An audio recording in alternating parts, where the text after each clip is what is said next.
I'm Dustin Abbott, and I'm here today to do my final review of the Zeiss Milvus. This is a Distagon T-Star optical formula. It is a 50mm f1.4 lens, and it's one of 6 lenses that Zeiss introduced last year as a part of their new Milvus lineup. Unlike most of them, 4 of those lenses use the existing optical formulas from previous lenses with a new body build design and, of course, new build quality, which includes weather sealing. But 2 of those lenses, both the Milvus 85mm f1.4 that I reviewed here, and then also this lens, the 50mm f1.4, they both have completely new optical designs that are significant improvements over their predecessors. Over the past few years, the landscape for 50mm-ish lenses has changed a lot. It started with when Zeiss introduced the Otis 55mm f1.4, which set a new standard not only for a 50mm lens in terms of its optical performance, but really for lenses in general with an incredible amount of resolution. And that remains the benchmark until today. It's a $4,000 lens that really is superlative in a number of ways. Since that time, however, there have been a number of new competitors that have come onto the market, most notably from third parties, including Sigma's own 50mm f1.4 art lens, a lens that has excellent resolution and a lot of good things going for it, along with Tamron's newer 45mm f1.8 VC. Now, while there isn't an exact overlap with the Tamron, physically it's a very similarly sized lens, and image quality-wise, I would say it's a fairly close match. And so I've benchmarked it a little bit as a part of this review, even though the numbers don't exactly line up. And so I say that to say that the Milvus has been released into a different market than what the Otis was released into. Still today, as of this moment, and I'm doing this review in early June of 2016, neither Canon nor Nikon really has a lens that optically can compete with the Milvus 50mm f1.4. Both of them are outdone both in overall resolution. Even Canon's 50mm f1.2, when stopped down, isn't going to provide the absolute resolution quality of what this Milvus is. And for that matter, neither does Nikon have a true competitor to this lens. And so when it comes to the first parties, the Milvus, I believe, it beats them quite handily, because while the 50mm f1.2L has a really nice drawing and look to it, I find that the Milvus is just as artful in its rendering, and I think is just as good as a portrait option, if not better, because it gives more kind of wide open punch and resolution. And so really I think that the true competitors this lens are both the Tamron and the Sigma that I've mentioned, and then also you might want to consider Zeiss's own 50mm f2 macro planar, which has been given the Milvus reskinning as well. And so it doesn't have as wide of aperture, but of course it does, offer the punch of having a 1 to 2 times maximum magnification, or 50% life size. So that's certainly a very useful thing.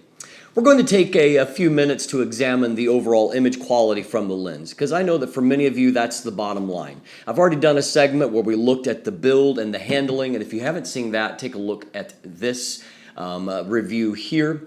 But now we're going to jump in and take a look at the image quality itself.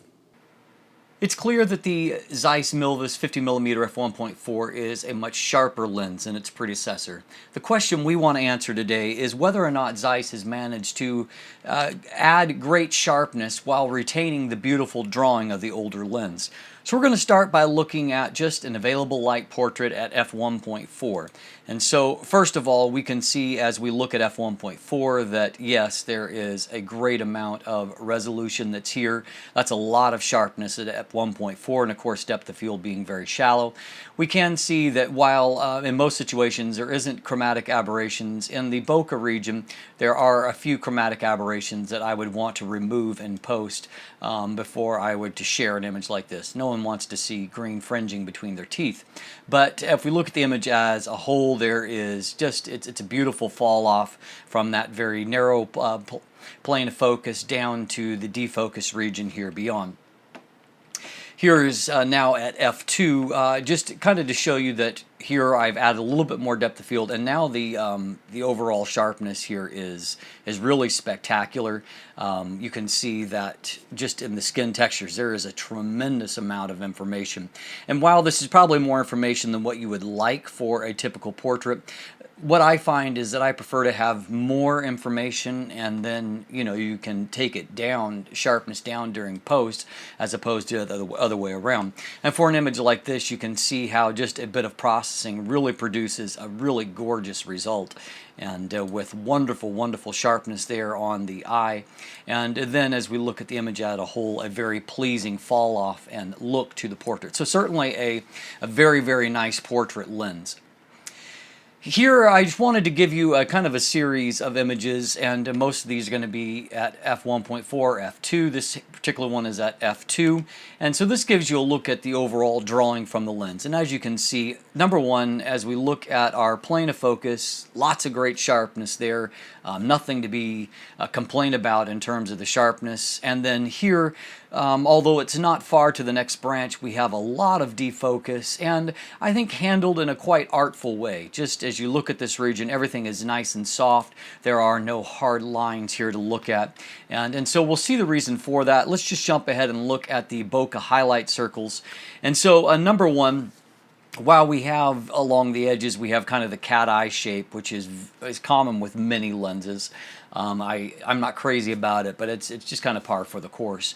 But as we look at the actual circles themselves, we see that while there is some activity inside, they're not quite as clean overall as what the Milvus 85 was. And you can see that little bit of bokeh fringing along the end. But one thing I want you to note here, and that is that the inner line in these circles is almost non-existent, and so it's doing a really good job of having a clean transition from the bokeh circle to the dark region, and so that's a pretty huge deal. The other thing is that while there is a little activity inside there, as you can see at a normal viewing level, it's mild enough that I don't think it's going to negatively impact your images very much. So as you can see, there's a little bit more vignette at f1.4, but frankly, in an image like this, the vignette is probably a net plus. And I find sometimes I add the profile correction to lenses like this, and I like the look of the image better without than I did with it. So here, just to give you an idea, this is in a yard. This is woods back here. This is actually a shed here. And so this really, in a lot of ways, the defocus region does remind me a lot of the older planar T-star design, in which everything is really nice and soft and artful, no hard edges back there. But the difference, of course, with the new lens is that when we look here at the overall sharpness and resolution, there's much more resolution that's there, and once again we see some green bokeh fringing, but it doesn't really detract from the image, and in fact is probably part of the reason why we have this really kind of soft and artful look here. Continuing in that same vein here, this is also at f1.4, and so we can see here, number one, again, just beautiful drawing and beautiful bokeh here, and there is nice sharpness on our actual subject here, but the overall look of the images coming out of this lens I find are very special.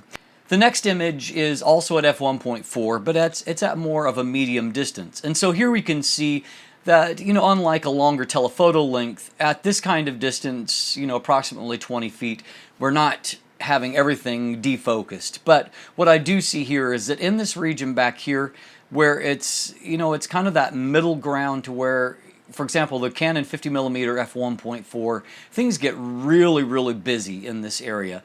And but what we find here with the Milvus is that this is all handled very nicely, and there's nice subject isolation.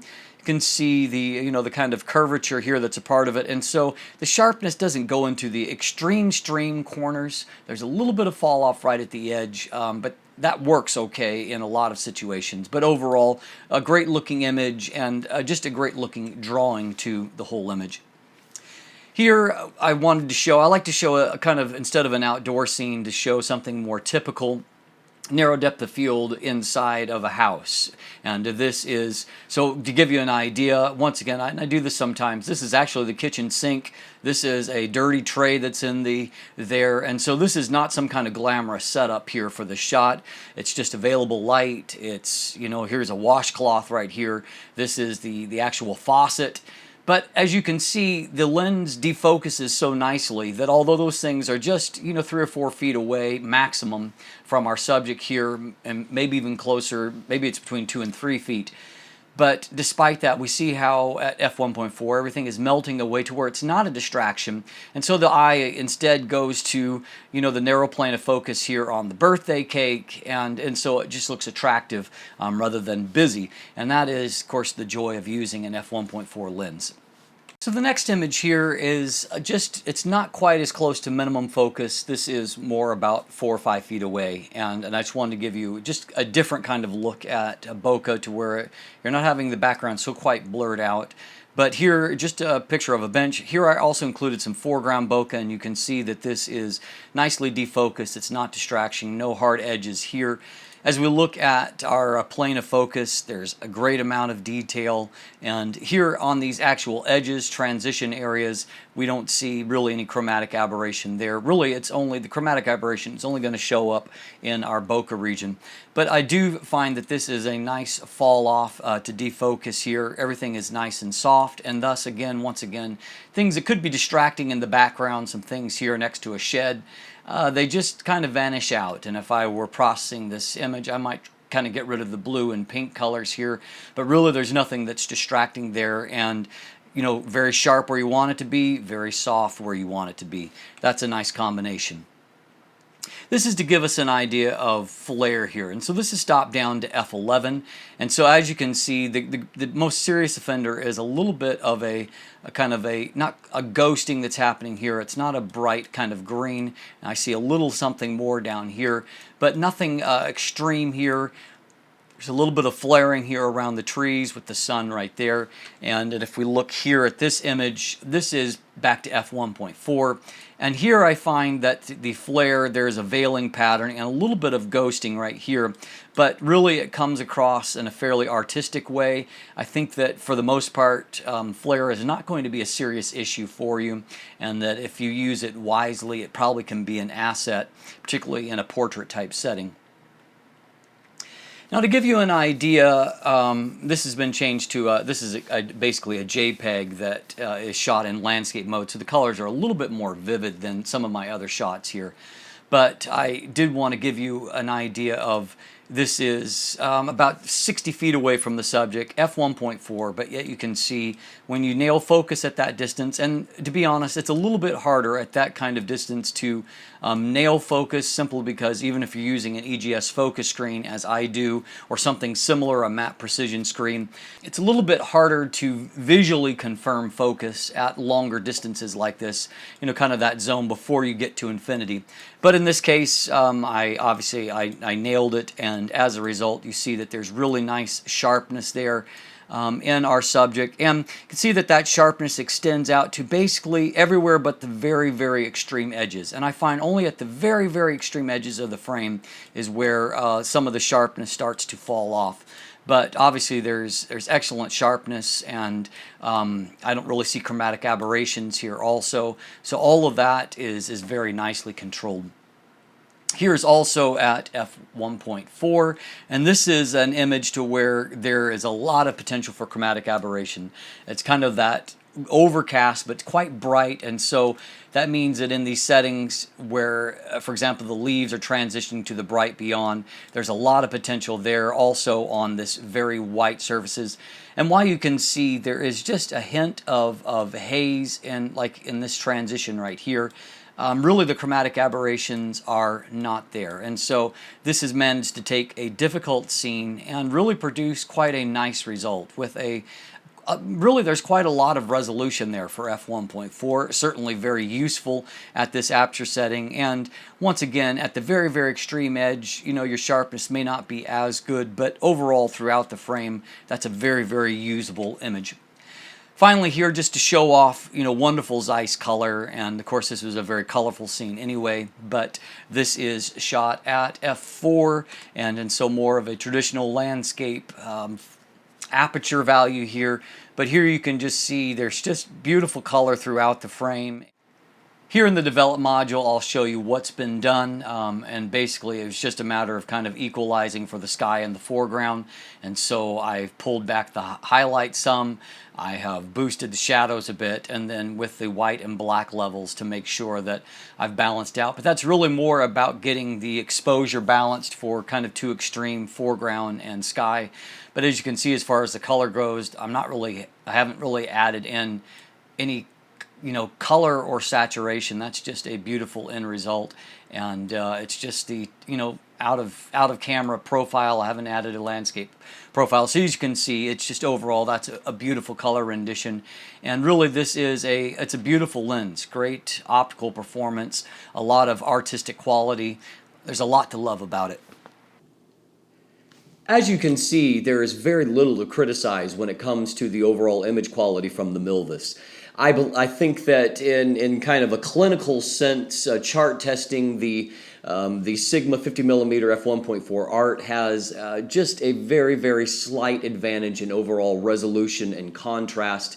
But in my opinion, it's the look of the images, the overall drawing, rendering, however you want to call it, and the bokeh quality are not up to the level of the Milvus. And I think that of the 50mm options I've used, short of the Otis itself, this is really producing probably the most pleasing images from a 50mm type lens. And so looking for a lens that's going to be great for portraits and has beautiful drawing, or just has kind of an artful look for general purpose shooting. 50mm focal length is a really flexible focus length that is just a joy to use in a lot of ways.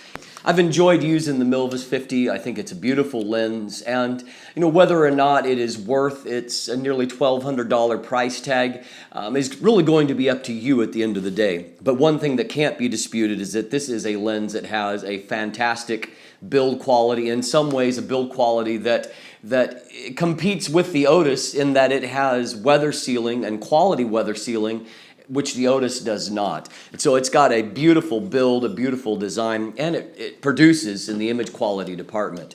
And so if you're looking for a lens that's really going to deliver kind of a unique look that can set your work apart, I think the Milvus is a great choice, so long as you don't mind manually focusing.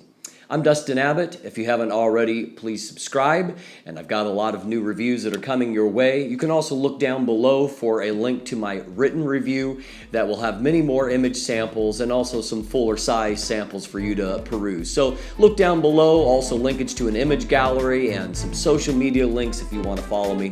Thanks for watching today, and have a great day. The Milvus really is a delight to use. It's got